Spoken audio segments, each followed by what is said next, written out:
I'm Rajendra Ramoon Maharaj, and I am Milwaukee Rep's new associate artistic producer.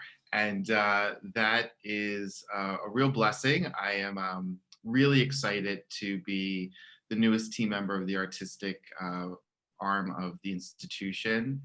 It's, one of the I've always said this, it's like a dream come true because I remember in graduate school writing a paper about this theater, and now I get to sit and work there. So it's a full circle moment.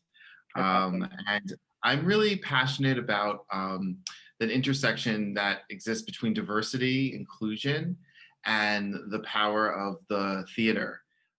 When I started the position, the first thought that I had as I kind of thought about new artistic initiatives that I could bring forth was obviously Black History Month. What a year it's been for African American and artists of color speaking truth to power. And Milwaukee Reps always had such a wonderful relationship with the African American community in terms of supporting the arts and stories about people of color and opportunities and access for artists, administrators, board members. So I just wanted to find a way to kind of honor the past as well as acknowledge the present and look to the future.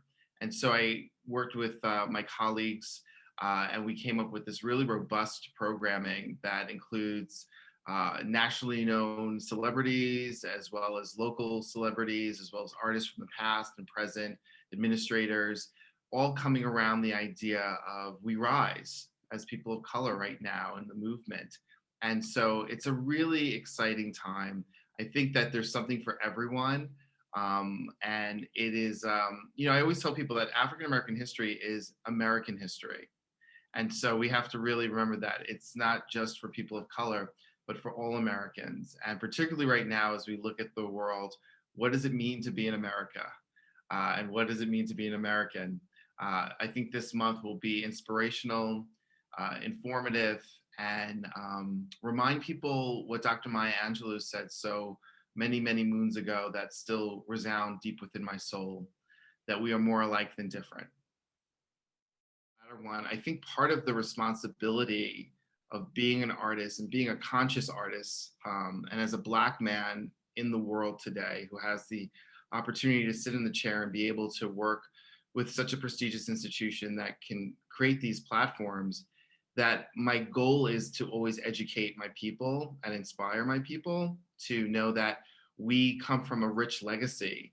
And the two American art forms that America gave to the world that we actually invented was jazz, the blues, and also we know musical theater, we were part of that.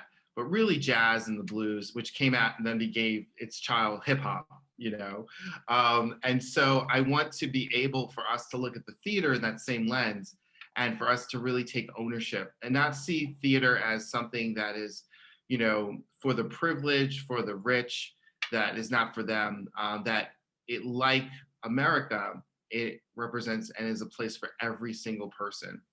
I grew up very humble and I saw a lot of my early theater experience from the cheap seats in the back, but that led me to Broadway, that led me to this yellow brick road of dreams in the American theater. And now I sit, less than 3 feet away from the artistic director and managing director of one of the most important theatrical institutions in our country. But we're also a local theater. And I don't think a lot of people, Black or white or Asian or Native American, know the rich work that happens every day at Milwaukee Rep. That is, so one of the things I always tell my colleagues is that before we are a national treasure, we are a local community theater. And we have to always remember that and to be able to get the word out to our community. So I'm hoping that that's the thing that people who might not see the theater for themselves, that know that when we go to church, when we go to our community meetings, when we go to grocery shopping, or we even walk outside, that's all theater. When you wake up in the morning, you choose an outfit, that's your costume. It's all connected. So I'm hoping that that's something that we can connect. And also just to know that Milwaukee has a rich history and it's given a lot to not just the state of Wisconsin, but to the American theater. And I just want people that are familiar with the theater and people who are familiar with Milwaukee Rep to really allow this new chapter in the history of the theater that includes bringing nationally recognized artists and administrators like myself here to join the staff, and this all of the wonderful work that the Rep has been doing in terms of inclusion and equity and parity. And so I'm just very excited to see how, like a pebble on the pond, that what's happening in our building will spill out into our community. And this is the first step, I think, in healing and also acknowledging that, and she's one of my heroes, Dr. Maya Angelou, that when you know better, you do better. And now that we are conscious and we know better, we're doing better.